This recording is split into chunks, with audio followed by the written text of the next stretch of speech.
আলিপুরদুয়ারে আবার বিক্ষোভের ছবি। প্রার্থী ঘোষণার পরেই ক্ষোভ বিক্ষোভ সামনে আসছে। পরিতোষ দাসকে প্রার্থী করার প্রতিবাদে পার্টি অফিসে ভাঙচুর।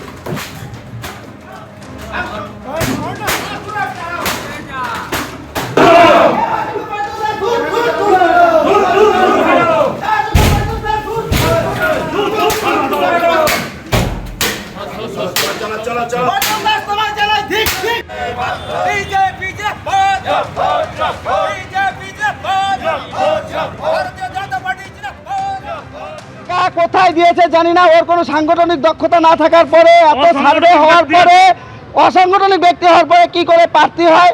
আমরা সবাই এখানে যারা আছি সবাই বিজেপির কাউকে কোনো দায়িত্বে আছি। আমাদের কাছ থেকে যখন সার্ভে করা হলো, আমরা কেউ যদি আমরা পরিতোষ দাসের নাম না বলে থাকি, তাহলে কি করে পরিতোষ দাস আজকে টিকিট পেয়ে থাকে? তাই আমরা বলছি উনি টাকার বিনিময়ে প্রার্থী হয়েছে। আলিপুরদুয়ার বিধানসভায় কয়টা শক্তি কেন্দ্র আছে নাম বলতে পারে নাকি? আলিপুরদুয়ার পৌরসভা এলাকায় কয়টা বুথ সভাপতি আছে? একটা বুথ সভাপতি নাম জানি কিনা সন্দেহ আছে আমাদের। আপনারা কি বিক্ষোভ? সাধারণ কর্মীরা হ্যাঁ বিক্ষোভ করছে কি, আমাদের যতক্ষণ পর্যন্ত আমাদের প্রার্থী চেঞ্জ না হবে এই বিক্ষোভ চলবে। প্রয়োজনে আমরা রাস্তা অবরোধ করবো, বৃহত্তর আন্দোলনে যাবো। তাও যদি না হয় তাহলে আমরা পার্টি অফিসে ধর্ণা দিব। তাও যদি আমাদের কথা না শোনে আমরা সবাই গণ ইস্তফা দেব। বিজেপি প্রার্থী পরিতোষ দাসকে প্রার্থী করার প্রতিবাদে পার্টি অফিস ভাঙচুর বিজেপি কর্মী সমর্থকদের। পরিতোষ দাসের বিরুদ্ধে একাধিক অভিযোগ করছেন তারা। আর এই প্রসঙ্গেই মনোজ টিকা কি বলেছেন শোনাবো। দেখুন, কোথায় আগুন লাগানো হয় নাই, কর্মীরা কিছু বিক্ষোভ দেখিয়েছে, এটা তো অস্বীকার করার কোনো জায়গা নেই। তো নিশ্চিতভাবে সবার আশা আকাঙ্ক্ষা থাকে যে ওই প্রার্থী হলে ভালো, এই প্রার্থী হলে, সেটা আশা থাকতেই পারে। কিন্তু সকলেরই এটা জানা উচিত যে যখন একবার কেন্দ্রীয় নেতৃত্ব প্রার্থী ঘোষণা করে দেয় তারা সকলেই মেনে নেবেন। সেটা সাময়িক এই ধরনের ঘটনা এর আগেও শুধু আমাদের দলে নয়, অন্য দলের ঘটনা এগুলো ঘটে, কিন্তু এই চিন্তার কোনো কারণ নেই, সব ঠিক আছে। এটা আমাদের পরিবারের ব্যাপার, পরিবারের মধ্যে বসলে যে কোনো সমস্যার সমাধান হয়ে যাবে।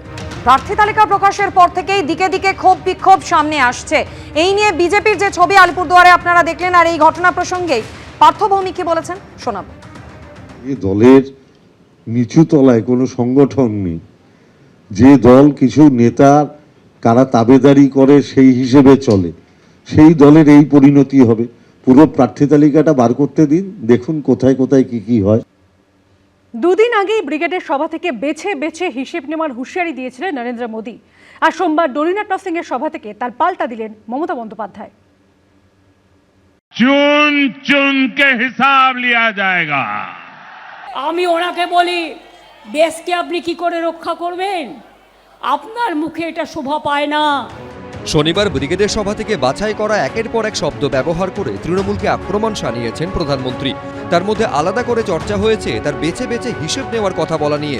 এর দুদিন পর এই নিয়ে এবার মুখ খুললেন মমতা বন্দ্যোপাধ্যায়। बंगाल में महाजंगल राज लाने वालों का काउंटडाउन शुरू हो चुका है। जो कानून तोड़ेगा, जो अत्याचार करेगा, टीएमसी के किसी अत्याचारी को छोड़ा नहीं जाएगा।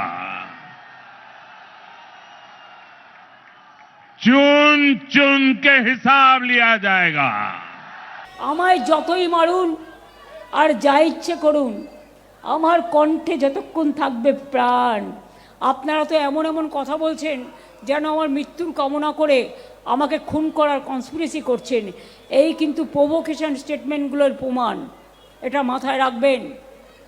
এটা যখন করছেন মাথায় রাখবেন, আগামী দিন যদি কোনো ঘটনা ঘটে তার জন্য প্রধানমন্ত্রী থেকে এই অপদার্থগুলোর সব কটাকে দায়িত্ব নিতে হবে, দায়বদ্ধতা নিতে হবে। ব্রিগেডের মঞ্চ থেকে নরেন্দ্র মোদী দাবির পাল্টা দাবি করলেন মুখ্যমন্ত্রী। महाजंगल राज लाने वालों का काउंटडाउन शुरू हो चुका है। आज एक बार फिर ब्रिगेड ग्राउंड से नए बंगाल की क्रांति का बिगुल बज गया है।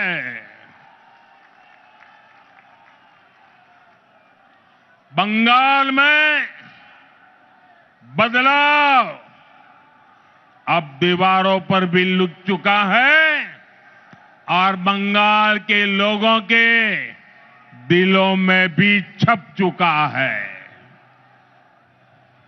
अब बंगाल से निर्मम सरकार का अंत होकर रहेगा। পরিবর্তনের সংকল্প, আমি বলি নিজের দিল্লির সংকল্প সংকট আগে তৈরি বাঁচাও, আগে দিল্লির সংকট থেকে মুক্ত হও। 26-এ তোমার গভর্নমেন্ট পড়ে যাবে, এটা মাথায় রেখো। এবারে আমাদের সিট আরো বাড়বে আর তোমরা রসাতলে যাবে, তোমাদের বিনাশ হবে। দুই দলের দুই সেনাপতি, তাদের মধ্যেই লড়াই তুঙ্গে। কৃষ্ণেন্দু অধিকারী, আশাপুর হোসেন, অর্ণব মুখোপাধ্যায়, এবিপি আনন্দ। কর্মীদের মুক্তির দাবিতে গিরিশ পার্ক থানার সামনে বিজেপির বিক্ষোভ ঘিরে বাঁধল ধুন্ধুমার। গিরিশ পার্ক থানার গেট ভেঙে ভিতরে ঢুকে গেলেন বিজেপি কর্মীরা। পরে থানার সামনে চলল অবস্থান বিক্ষোভ। একাধিক দাবি নিয়ে ডেপুটেশন দিল বিজেপি। ব্যারিকেডের ওপরে উঠে স্লোগান, পুলিশের সঙ্গে ধস্তাধস্তি, শেষে ব্যারিকেড ভেঙে সোজা থানার ভেতরে। কর্মীদের মুক্তির দাবিতে বিজেপির বিক্ষোভ ঘিরে বাঁধল ধুন্ধুমার। গিরিশ পার্ক থানার গেট ভেঙে ভেতরে ঢুকে গেলেন বিজেপি কর্মীরা। শনিবার নরেন্দ্র মোদীর ব্রিগেড সমাবেশের দিন তৃণমূল বিজেপি সংঘর্ষে রণক্ষেত্রের চেহারা নেয় গিরিশ পার্ক। ওই ঘটনায় 9 জনকে গ্রেপ্তার করে পুলিশ। এদিন ধৃতদের মুক্তির দাবিতে বিক্ষোভ দেখান বিজেপির কর্মী সমর্থকরা। একই সঙ্গে হামলায় অভিযুক্ত তৃণমূল কর্মীদেরকেও গ্রেপ্তার করার দাবি জানান তারা। আমাদের মতো মিথ্যাচার করতেও পারবো না, আমরা সত্যি কথা বলতে চিৎকার করে মানুষের দরবারে এসেছি। মানুষের জবাব দেবে, মানুষের উত্তর দেবে। এবং 4 মে এরা এদের শেষ ঘন্টা, বিদায় ঘন্টা বেজে গেছে। ওই যে আজকে রাস্তায় যে বেরিয়েছেন ওনারা, ওটাও একটা নাটক। শশীবাজার বাড়িতে বিজেপির বিরুদ্ধে হামলার অভিযোগ ওঠার পর রীতিমতো হুঁশিয়ারির সুর শোনা গেছে দিলীপ ঘোষের গলায়। এতদিন যা গুন্ডামি মারপিট করেছেন সব হিসাব চুকতে হবে, সাবধান থাকুন। যদি শশীবাজার বাড়িতে অ্যাটাক হতে পারে, কালীঘাটেও অ্যাটাক হতে পারে, মদন মিত্রে বা চেতলার বাড়িতেও অ্যাটাক হতে পারে, আর এটা হবেও ভোটের আগে, জেনে রাখুন।